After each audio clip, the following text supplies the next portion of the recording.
Cool. I'm gonna grab my water. Yeah, get up real close to that microphone, Nice. Justin. Okay, so the first one is, hi, Charlie and Ben. My name is Teresa, and I'm a 28-year-old captain in the U.S. Air Force. I have a question related to self-love. After struggling with the root cause of anxiety, depression, low self-esteem, and lack of identity for most of my life, I'm happy to report I've made lasting progress in developing self-love through a reconnection with Christianity.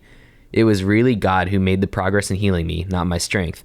I'm curious to know how you guys foster self-love. Is it based in religion, philosophy, psychology, a combination of those, or something else? Do you want to go first, or would you like? No, to? sure don't. So, for me personally, what would I say? I believe that what self-love is, because it's worth defining, is an unconditional acceptance of one's everything, thoughts, experiences, the things that we might not like about ourselves.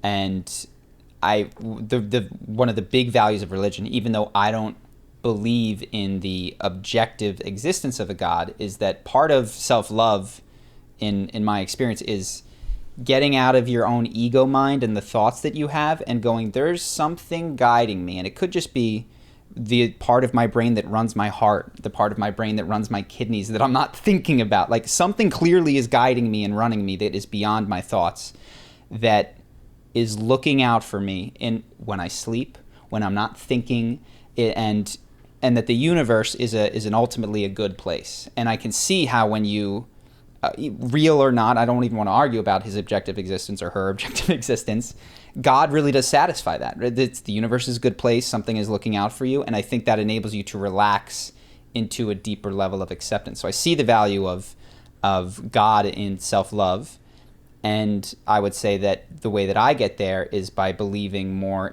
or in experiencing a higher self, a part of myself that is taking care of things even when I'm not thinking about them. And I know that that's happening because my heart has never stopped beating, which is... Yet. I haven't thought about every beat it's ever done. I haven't cleared, when I've gotten drunk, the alcohol out of my system. Something is helping me in an incredible way. And for me, that doesn't require a God. But yeah, I that's kind of where I land on that. What about you?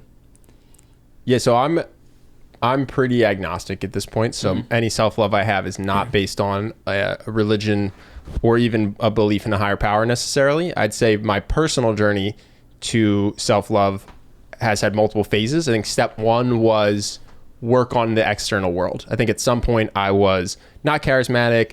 I'd never had a job, so I had no real money to speak of or anything like that. And it was about setting goals and achieving them was the step one of building self-esteem and therefore self-love, right? So go out and become charismatic and go out and become successful in that. And then at some point I went, okay, well that's led to confidence, that's led to good external circumstances, but not necessarily to what you said, self-acceptance. So I think at some point for me, I switched from, okay, the goal is just to maximize like the score in life, to I have to accept not just the good stuff and not just take pride in my achievements, but I have to go back and look at the things I'm not proud of and accept that those happen too.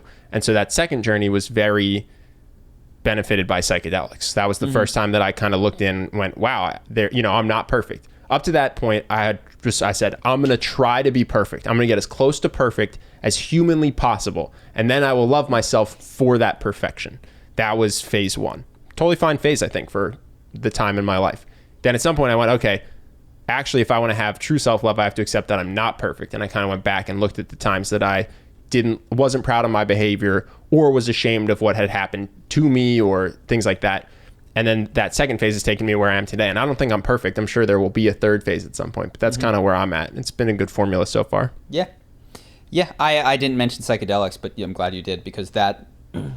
I wouldn't have gotten to a lot of these these experiences. And I think one of the things that psychedelics do is, while not necessarily religious, I think they give, I don't know, well, I'd be curious, do you describe it as a spiritual experience or think of it? You don't? No? So for me, I never use the word spiritual, but it's so different from every other experience in my life that that sounds like a good term for it. Yeah. No, if I had to describe it, specifically ayahuasca, which has been the most therapeutic, I would describe it as getting to cut through my own self-deception and see inside my mind with a clearer lens that is less tied to my ego and less tied to what I want to be true and more tied to what's actually happening in my mind. And so you get to see, oh, wow, like you think that this is how you believe, or that you think that this is your opinion of this thing or how you operate, but actually there's more fear than you would have acknowledged. There's more self-loathing than you would have allowed. There's more shame around this thing that happened when you were 16 than you possibly would have admitted to yourself. I think it like wipes the lens clean, and you can look internally without having your defensiveness, your ego, your cognitive biases, and all that stuff. So that's how I describe ayahuasca. It doesn't. There could be higher powers, but that doesn't make me. They're not religious experiences to me. Got it.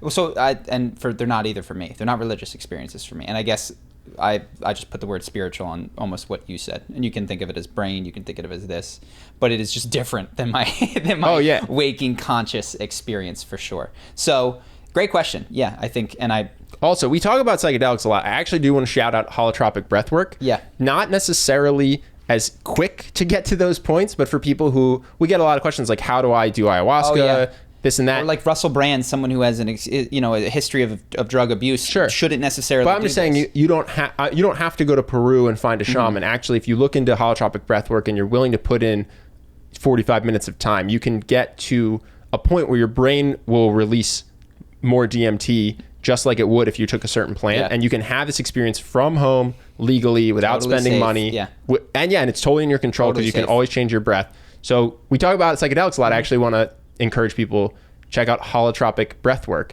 as a very great alternative to. Also, Ecstatic Dance. I did one yesterday. Oh yeah, yeah. Ecstatic Dance is great. I just don't have a good spot for it. Yeah, I feel weird because there's always people in my apartment. But Ecstatic Dance is one of those other things that will give you. It takes 15-20 minutes to hit the zone. Again, this is all, I'm working on it because for the emotional mastery course, but if you want to sign up for that, we'll put the link in the description. Also, do we have a sponsor? You said we had a sponsor. You said Cut was our sponsor. I thought that Cuts might be a sponsor. Cuts is the t-shirt that I'm wearing right now, and they're giving 15% off if we set this up in time to anybody who signs up with the code. So they're really super comfy shirts. I've been wearing them. If you want to check that out, that'll be in the description as well. But the ecstatic dancing can lead to these types of moving, weird, altered states of consciousness. Do you find, so I've done ecstatic dance on my own. I find it's a great way to boost joy. I find it's like an instant hit of mini ecstasy. I find holotropic breathwork is more similar to ayahuasca in the sense that you can have a breakthrough about your life. Like I never am ecstatic dancing and then all of a sudden I realize something about my childhood or something about. I have. Really? Yeah. Interesting. Yeah. For me, the breathwork is definitely. Breathwork is great. More self-improvement focused, and the ecstatic dance is more. Like my day. Okay. Yeah. This is like doing Molly without the calm down. Yeah. No, I haven't both, and they're different. And experimenting, you can combine them a little bit. You can do 5 minutes of breathwork, stand up, and then you'll go even harder at the dancing, which is cool. But all of those things are cool ways to experience altered states of consciousness. And to bring it back to your question, I think those altered states of consciousness gives you, to our earlier conversation, a lot more access to the truth. And through that truth, you work through some stuff, and that's where like self-love kind of has unfolded. And I don't think I'm done. I think total self-love looks like some guy on a mountain sitting very still, not trying to prove anything to anyone. Yeah.